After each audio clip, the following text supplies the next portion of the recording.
warahmatullahi wabarakatuh. Halo semuanya, gimana nih kabarnya hari ini?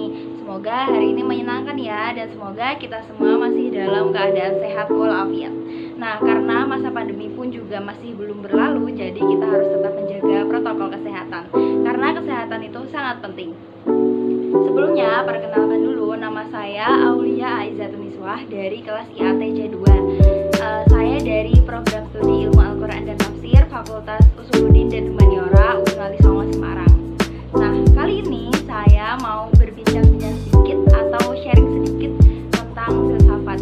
Gimana sih perspektif saya tentang filsafat sebelum dan juga sesudah saya mempelajarinya. Jadi, di kelas IATC 2 selama 1 semester atau 6 bulan saya sudah mempelajari filsafat. Mungkin seperti kebanyakan orang lainnya ya, saya pun dulu juga berpikir kayak misalkan ya, filsafat itu penting gak sih? Filsafat itu ya harus banget lah dipelajarin. Terus apakah emang sepenting itu kah ilmu filsafat? Sampai-sampai kok ilmu filsafat dimasukkan ke mata kuliah jurusan saya, padahal kan saya bukan jurusan filsafat seperti itu. Karena kan kita mendengar ya, mungkin mendengar perspektif orang lain yang negatif tentang filsafat, yang katanya filsafat itu bisa merusak iman, atau filsafat itu sulit, filsafat itu jelimet, susah lah dipelajarin, gak penting kan kayak gitu. Tapi itu adalah perspektif saya yang ketika saya belum mempelajari filsafat, dan saya belum tahu apa sih sebenarnya filsafat itu dan apa manfaatnya. Nah, jadi setelah kurang lebih 1 semester ini saya belajar filsafat di kelas IATC 2 bersama dengan dosen pengampunya. Ya, jadi perspektif saya tentang filsafat itu sudah mulai berubah, sudah mulai terbuka, dan lebih tahu sedikit apa sih filsafat dan bagaimana manfaat dari mempelajari filsafat itu sendiri. Ternyata filsafat itu asik banget. Kalian nggak percaya kalau misalkan belajar filsafat itu asik? Sebenarnya filsafat itu adalah suatu cabang ilmu yang merupakan metode pemikiran. Nah, dengan secara sadar ataupun tidak sadar, jika kita berpikir, kita menganalisis sesuatu, kita bertanya dan ingin tahu lebih jauh tentang suatu hal, yaitu sudah filsafat namanya. Bisa dikatakan seperti itu. Dan filsafat ini adalah merupakan induk atau ibu dari cabang-cabang ilmu yang lain. Kenapa bisa dibilang seperti itu ya?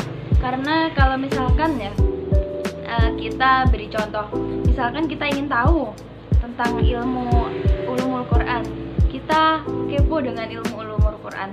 Nah, pasti kita akan mengulik lebih dalam tentang ilmu itu dan mempelajarinya. Kita akan bertanya, kita akan mencari sumber-sumber yang valid dan sebagainya. Nah, itu juga bisa dikaitkan dengan filsafat, walaupun mungkin kita secara sadar ataupun tidak sadar. Lalu dampak setelah saya belajar filsafat selama kurang lebih 1 semester ini, saya jadi lebih berhati-hati dan was-was terhadap pesan siaran ataupun pesan-pesan informasi yang beredar di WhatsApp, beredar di internet. Saya akan mencari terlebih dahulu apakah informasi itu benar, valid adanya atau tidak, ataupun hanya hoax seperti itu. Karena kan kita jika belajar filsafat, kita itu dituntut untuk berpikir kritis. Kita nggak bisa hanya langsung melihat informasi, kita langsung percaya kalau informasi itu benar. Apalagi zaman sekarang informasi-informasi itu kan lebih mudah ya, lebih mudah beredar. Internet sudah mudah sekali dijangkau. Kita bahkan bisa melihat dunia hanya dalam genggaman handphone kita. Setelah saya belajar filsafat, saya merasa hidup saya lebih tenang, hidup saya lebih damai, dan saya bisa menyelesaikan masalah dengan jalan keluar yang baik. Ya, karena saya mempelajari salah satu filsafat yang bernama filsafat stoicisme. Kenapa sih bisa saya bilang kalau filsafat ini sangat berguna bagi kehidupan? Ya, jika diterapkan, filsafat ini merupakan cara hidup agar kita bisa menerima segala kondisi di kehidupan kita. Kita jadi lebih bersyukur dan menerima apapun masalah yang kita hadapi. Kita dituntut untuk selalu tenang, damai, dan mencari jalan keluarnya dengan baik. Filsafat yang pertama kali dicetuskan oleh Zeno ini memiliki memiliki beberapa nilai penting yang wajib banget diterapin dalam kehidupan. Jika kita bisa menerapkan semuanya, ya otomatis hidup kita akan lebih damai dan lebih tenang. Yang pertama, filsafat ini mengajarkan untuk hidup selaras dengan alam. Kita dituntut untuk bisa mengendalikan emosi dan hawa nafsu. Nah, misalnya nih, ada bencana banjir, lalu siapa yang akan kita salahkan? Apakah sampahnya? Apakah orang lain di sekitar kita? Tentu saja, tanpa sadar ataupun tidak, kita pun juga bersalah. Karena terkadang kita juga membuang sampah tidak pada tempatnya, membuang sampah di sungai. Nah, maka dari itu, kita tak perlu saling menyalahkan, karena itu pun sudah menjadi kehendaknya. Kalau kehendaknya sudah banjir, kita bisa apa? Tapi ini bukan berarti kita pasrah. Kita harus tetap bisa menjaga alam. Kita harus tetap peduli dengan alam. Kemudian, filsafat ini juga mengajarkan tentang kendali diri kita sendiri. Di filsafat ini akan dijelaskan mana sih yang dapat kita kendalikan dalam diri kita dan mana yang tidak bisa kita kendalikan dalam diri kita. Misalnya, yang tidak bisa kita kendalikan adalah sikap orang lain terhadap kita, pandangan mereka terhadap kita. Mau mereka suka atau tidak suka, itu bukan urusan kita, karena kita nggak bisa ngendaliin. Bagaimanapun, jika misalnya orang itu sudah benci dengan kita, kita haruslah tetap berbuat baik kepada mereka.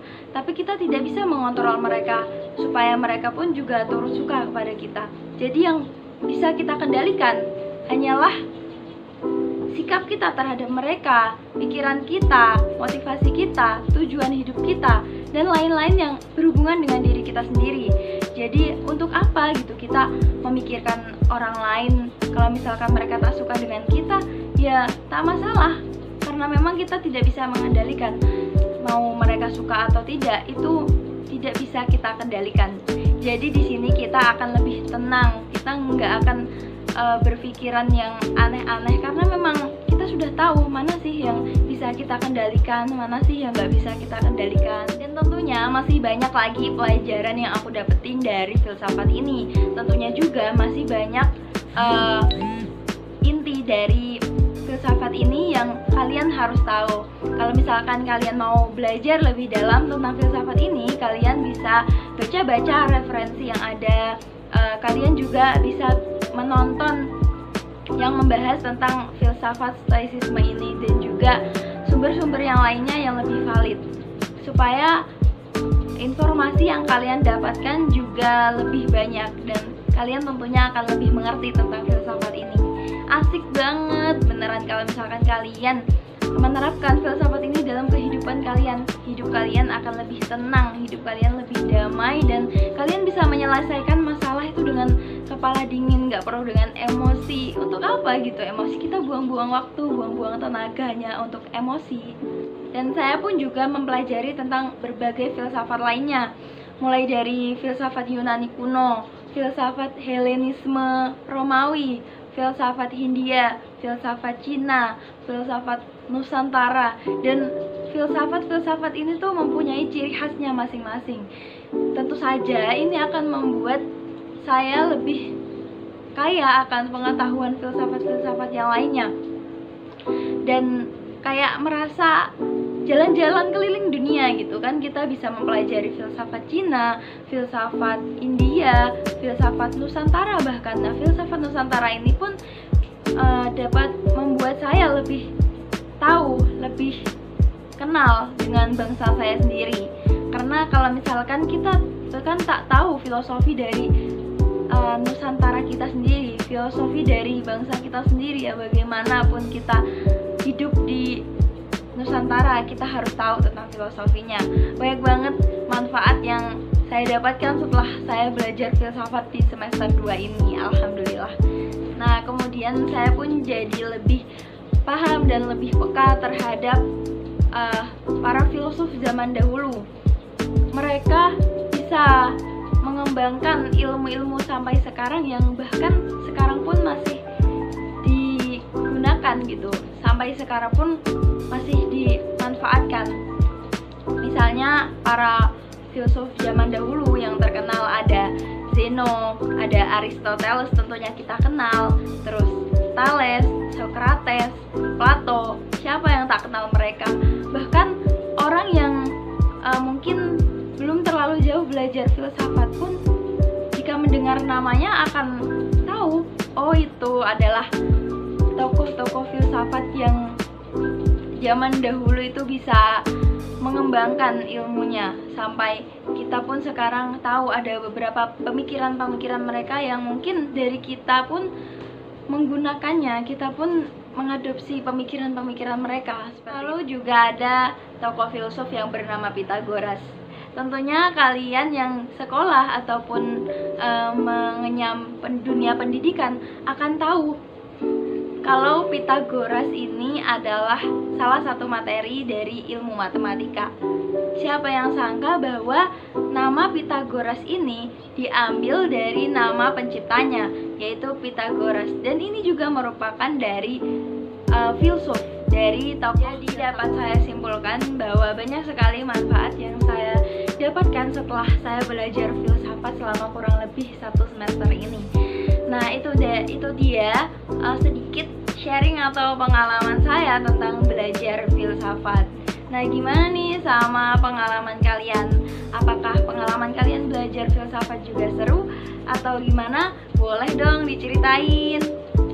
Gimana? Kalian yang belum belajar filsafat juga ingin belajar filsafat? Karena ilmu itu tidak ada yang tidak bermanfaat. Pasti semua ilmu itu ada manfaatnya.